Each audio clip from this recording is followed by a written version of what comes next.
পিন্টু, ওই দেখ আকাশের দিকে তাকিয়ে পিন্টু দেখলো প্লেন যাচ্ছে। নীলা জিজ্ঞেস করলো, কোথা থেকে আসছে বলতো?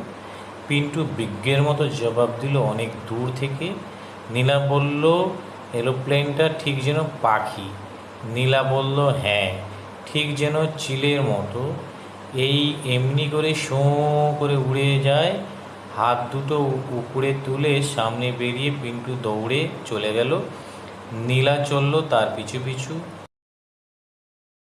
ডাঙায় চলাফেরার জন্য মানুষ বানালো গাড়ি, জলে যাতায়াতের জন্য নৌকো জাহাজ, কিন্তু আকাশে উড়বে কি করে চেষ্টা করতে করতে একদিন সে বানিয়ে ফেললো এরোপ্লেন। বিজ্ঞান অসম্ভবকে সম্ভব করলো। ধরো ব্যস্ত কোনো মানুষ, খুব দূরে কোথাও চলে যেতে হবে, হাতের সময় বড় কম, গাড়িতে বা জাহাজে গেলে দেরি হয়ে যাবে। তিনি তখন এরোপ্লেনে চড়ে বসলেন।